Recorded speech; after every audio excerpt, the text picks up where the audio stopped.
ঘাটাইল উপজেলার লক্ষিন্দর ইউনিয়নের গারোবাজার বাসস্ট্যান্ড সংলগ্ন এলাকায় ভয়াবহ অগ্নিকাণ্ডে 15টিরও বেশি দোকান পুড়ে ছাই হয়ে গেছে। রবিবার 16 মার্চ রাত 8টার দিকে কারেন্ট লাইনের শর্ট সার্কিট থেকে আগুনের সূত্রপাত হয়। আগুন প্রথমে একটি লেপতোষকের দোকানে ছড়িয়ে পড়ে এবং মুহূর্তের মধ্যেই আশপাশের অন্যান্য দোকানে ছড়িয়ে যায়।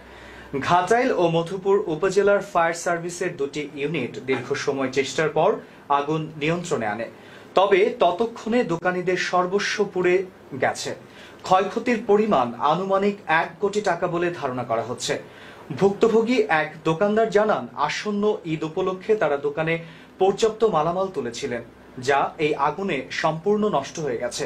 তিনি বলেন, এই দোকানই ছিল আমাদের একমাত্র জীবিকার পথ। এখন পরিবার নিয়ে কোথায় দাঁড়াবো কিছুই বুঝতে পারছি না। ঘাটাইল উপজেলায় প্রায় এ ধরনের অগ্নিকাণ্ডের ঘটনা ঘটে।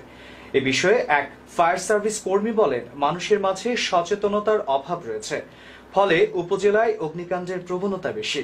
স্থানীয়রা ক্ষতিগ্রস্ত ব্যবসায়ীদের সহযোগিতা এবং অগ্নিকাণ্ড প্রতিরোধে প্রয়োজনীয় পদক্ষেপ গ্রহণের দাবি জানিয়েছেন।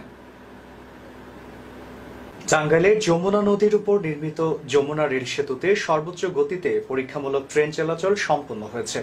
মঙ্গলবার 18 মার্চ বাণিজ্যিকভাবে ট্রেন চলাচলের জন্য রেল সেতুটি উদ্বোধন করা হবে বলে জানিয়েছেন রেল সেতু কর্তৃপক্ষ। যেখানে সেতুর পূর্ব স্টেশন থেকে পশ্চিমপাড়া স্টেশনে যেতে সময় লাগত 40 থেকে 50 মিনিট, সেখানে পূর্ণ গতিতে একটি ট্রেন সেতুটি পার হবে 5 থেকে 7 মিনিটে। এর ফলে যোগাযোগ, বাণিজ্য সহ অর্থনীতিতে নতুন দ্বার উন্মোচন হবে। তবে সেতুর দুই প্রান্তে স্টেশন পার হলে সিগন্যাল ট্র্যাকের কারণে পুরোপুরি সফল পাবে না সাধারণ যাত্রীরা। 2021 সালের 21 মার্চ সেতুটির নির্মাণ কাজ শুরু হয়। 50টি পিলার আর 49টি স্প্যানের উপর অত্যাধুনিক স্টিল প্রযুক্তির অবকাঠামোতে তৈরি করা হয়েছে ডবল ট্র্যাকের এই সেতুটি। যমুনা নদীর উপর নির্মিত 4.8 কিলোমিটার দীর্ঘ এই রেল সেতুটি নির্মাণে ব্যয় হয়েছে 16,781 কোটি টাকা।